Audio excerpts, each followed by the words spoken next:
All right, guys, we're live. I'm Langston Wertz with the Star Observer. I have Rick Bonnell with me. I'm going to take this away. You can see our names right there.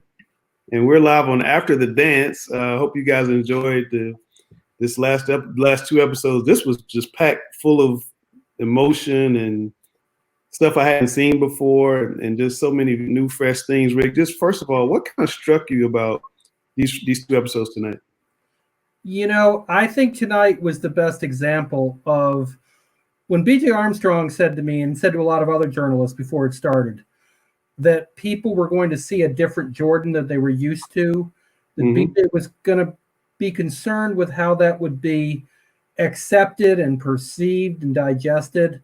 The way that he picked on Scott Burrell was his version of leadership.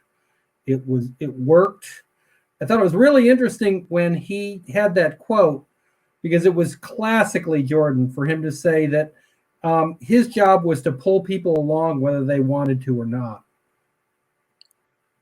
Do you think that Jordan the owner is the same as Jordan the player? Because he got really emotional when people kind of question his basketball leadership style.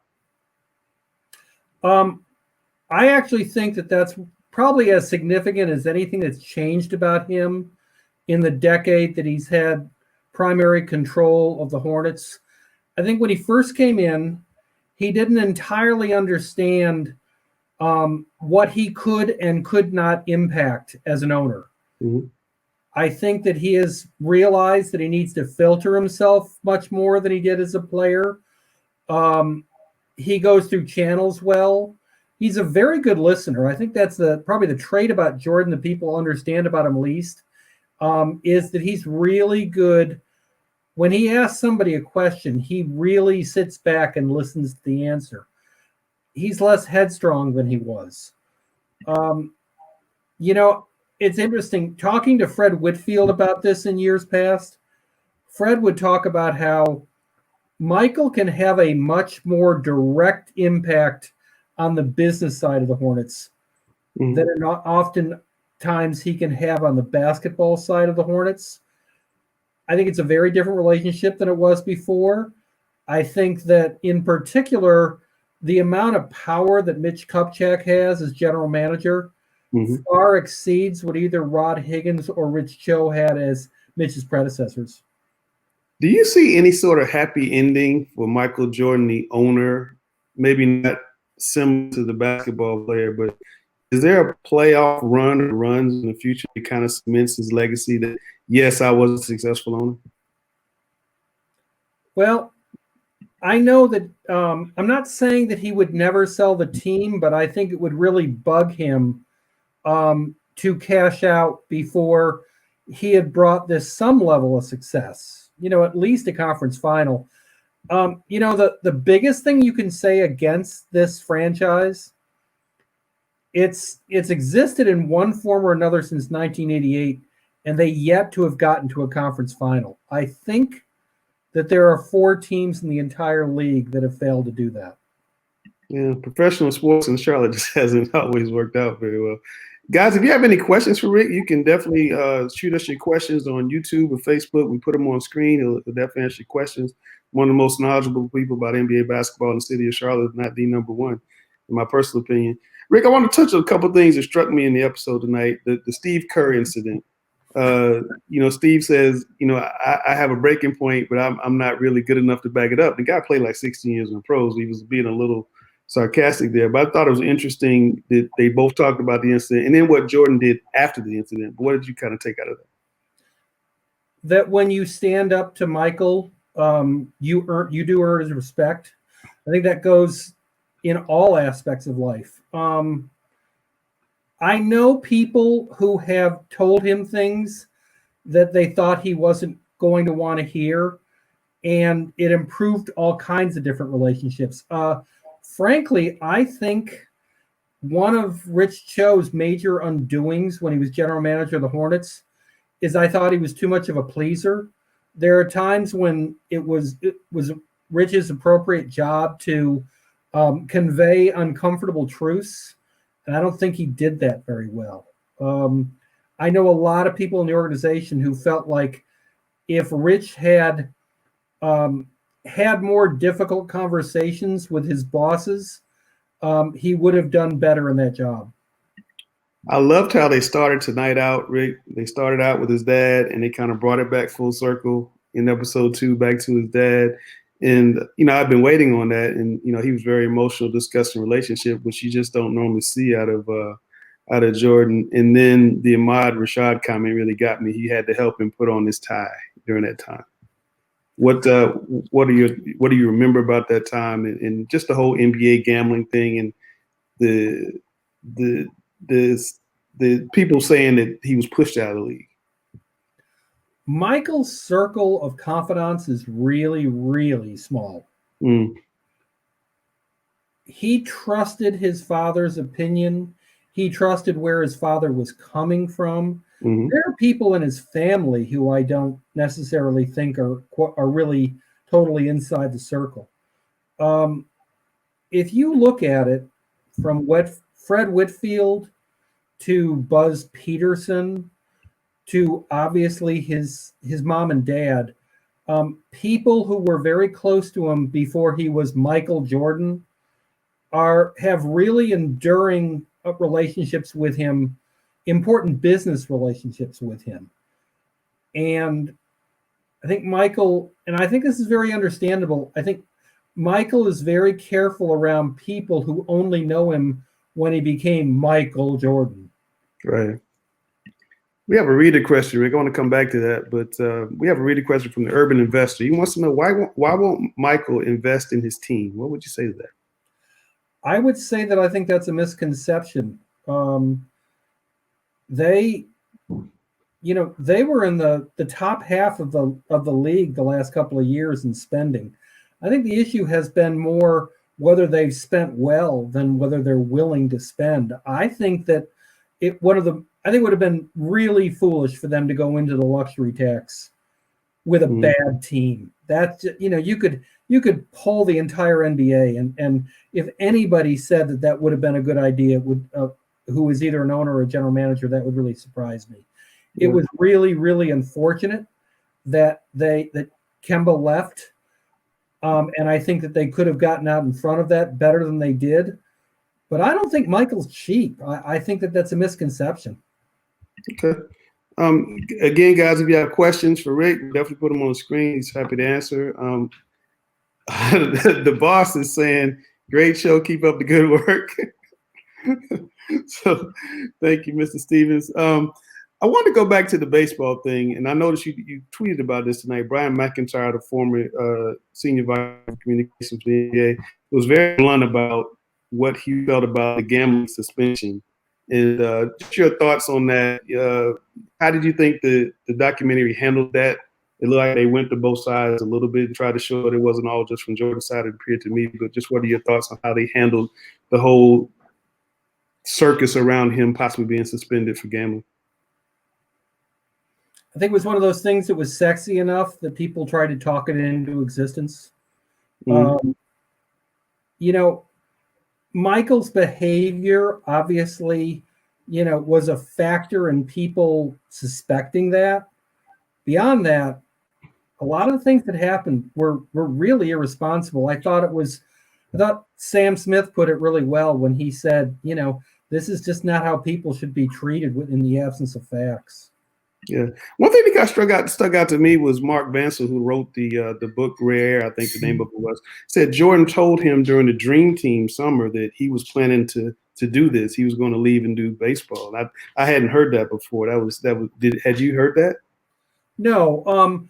And I'm guessing, this is just, my guess, but I would guess when Michael said that, it was more wistful than necessarily a plan of action.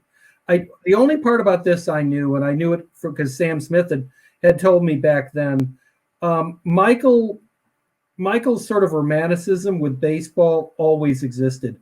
Langston, I know you were, tell me if I'm right, you were roughly a contemporary of Jordan's at Chapel Hill? No, when I got there, he was going to the league. I got there, okay.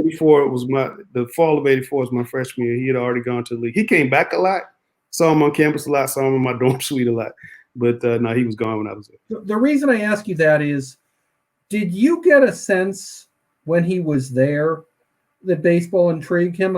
Knowing Michael, it wouldn't have shocked me if he had walked on the baseball team when he was there. Yeah, I didn't. I never had known about that. I mean, I knew he played. I knew about the 45, but I didn't know that he was planning to jump back to baseball. And speaking of baseball, did you think the Sports Illustrated story was fair to him? I mean, I know he took a lot of umbrage to it. He didn't speak to them, as far as I know, to now. The bag at Michael, and he's on the documentary saying they didn't talk to me. What are your thoughts about that portion of the documentary tonight? That it speaks to two things. One, I think it was kind of cheesy thing for Sports Illustrated to do, but on the other hand, Michael, you heard that whole thing, about him, like, fabricating things that people said for incentive. I think Michael way overreacted to this. I always felt really bad for Jack McCallum, who was Sports Illustrated's NBA writer forever, that he would, and Jack had nothing to do with that baseball story. And Michael just would never go on the record with Jack again. And that wasn't Jack's fault. Yeah. And I realized that, everybody has the right to talk to whoever they want to, but Jack paid for a sin that was not of his doing. Got another reader question. One I can't put on the screen, but we got another reader question. Ross Vandermoor, he wants to know about your thoughts about the documentary jumping back and forth between the years. He wants the documentary to be more linear. I know my son is always saying that. I just want to see it straight through. What are your thoughts on just how they've chosen to go back and forth with the timeline here? I think Langston, I'm curious if you'll agree with me about this. I think part of the issue here is that this is portrayed as a documentary about the Bulls title run, and it's much more biographical about Jordan. And that's absolutely fine. That's sensible. That's the most marketable thing. But what I'm getting at is I feel like there are sort of cross purposes in what they were trying to accomplish. Yeah, I don't disagree with that. I do like the back and forth. I do agree with you that it is definitely more of a Michael Jordan documentary. The Urban Investor's back with another question. Do you think the triangle is lost in the NBA forever? The triangle offense that Phil Jackson ran with the Lakers and the Bulls.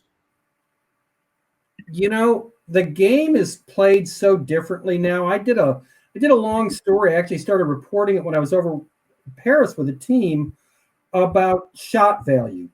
Mm-hmm.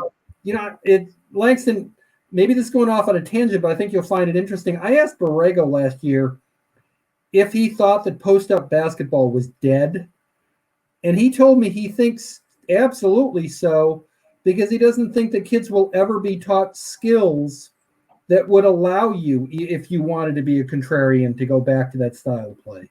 Yeah, all the big kids now that are like 6'8" or 6'9", they all want to be wing players, and they don't want to even think about going into the post. And the moment, I coach AAU basketball, the moment you put a big kid in the post, it's like, I'm leaving if you don't put my side on the wing. And I mean, that's a legitimate concern. We have a comment from Dylan Shea, and I'm sorry, guys, I put up a bad post a second ago. I'm learning this system. Dylan Shea is a big fan of your work, Rick. He says MJ was such a world star for long and all in the spotlight. Would you say that he's probably hidden now? Oh, well, I think he's saying, why would you say he's so probably hidden now? I think is his question. Boy, that's interesting, because that's something I wanted to talk about, which is that over the time he's been owner, I've probably had maybe 6-7 one-on-one interviews with him. Every time he and I talk, and it happens very, very seldom, he's not just candid, he's remarkably blunt. I don't think Michael is capable of filtering himself, and I think that the way he manages that trait about himself is just not to put himself out there very much. I think he understands that once he gets wound up, he is liable to say something that he regrets. Yeah. And that's dangerous when you're an owner. So I think he very much picks and chooses, and he's very discretionary about that, how much he talks to anybody. Yeah, no, that's I would agree with that.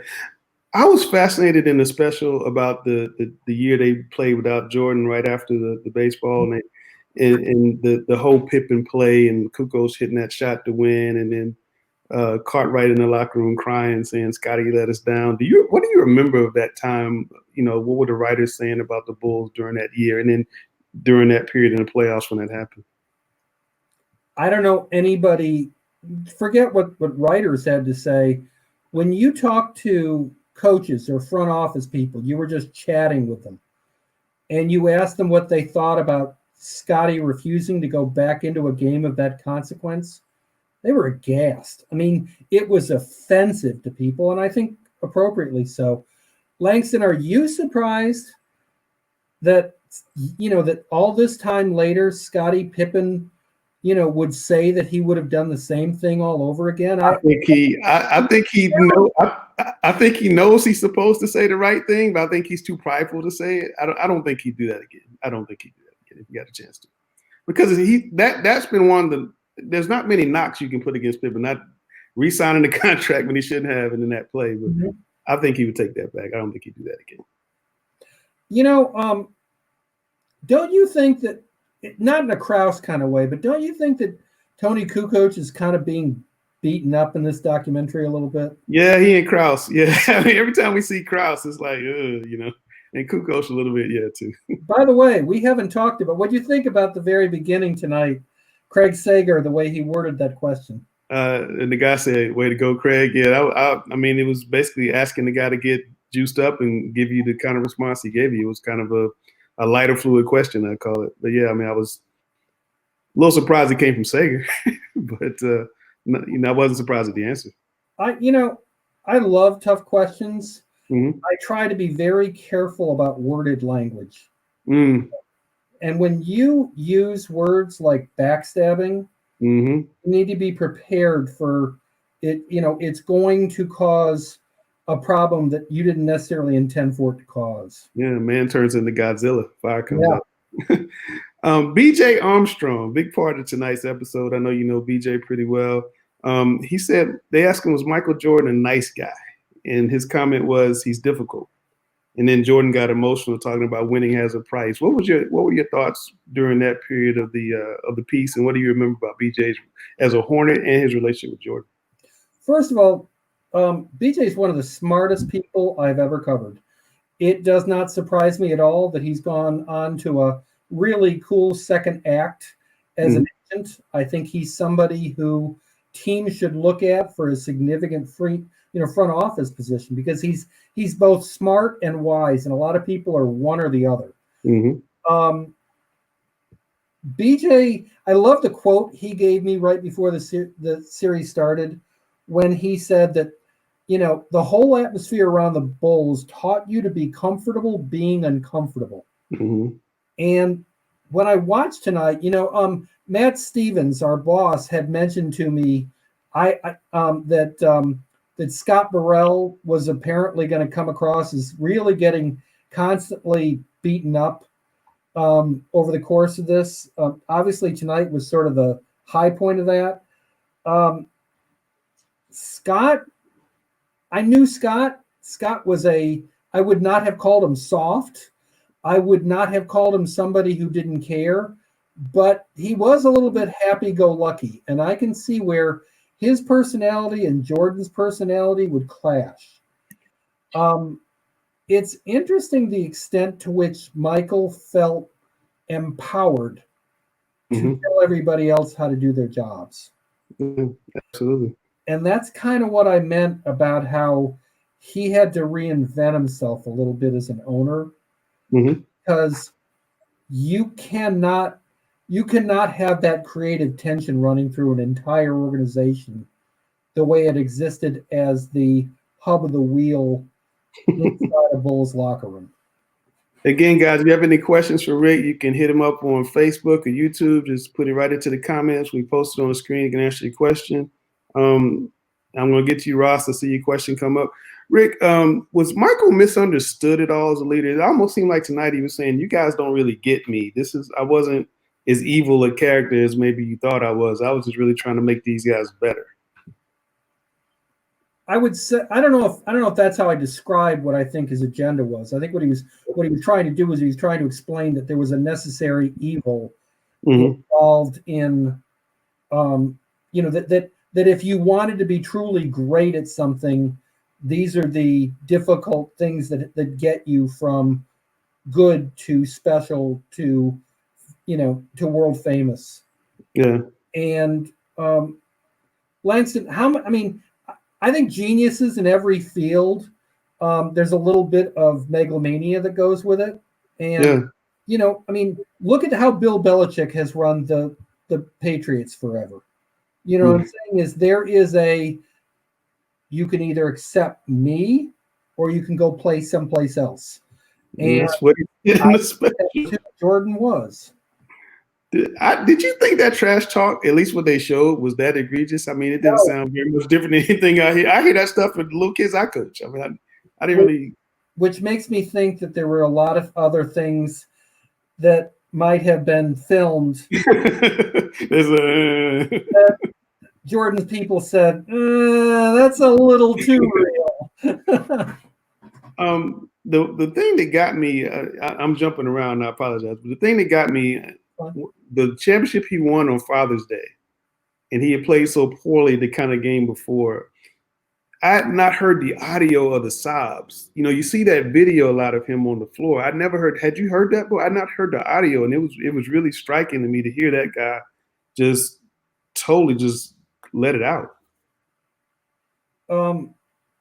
Yeah, and it was really funny in regard to what you just said, as far as everything else that was going on in his life. It was funny years later that how he was clearly offended by Gary Payton, assuming that he was having some effect on Jordan, and it was like, yeah, you were the least of my problems. Like, I love that.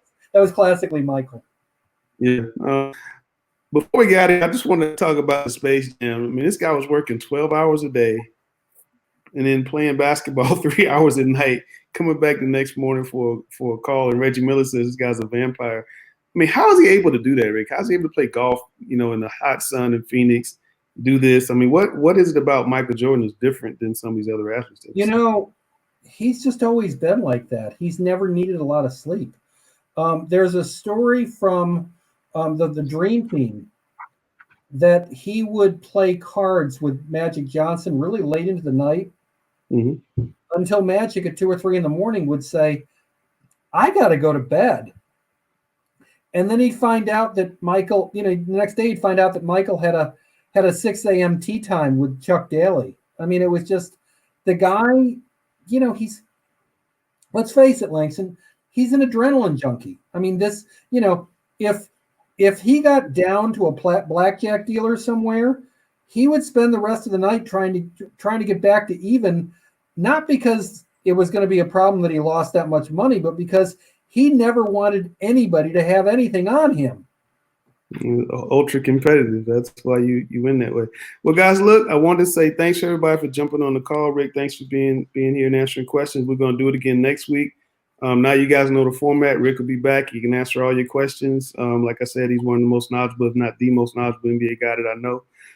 So we'll be back next week to talk about The Last Dance episodes 9 and 10, which is kind of the last episodes. I kind of hate this is going off. We don't have any more sports to look forward to.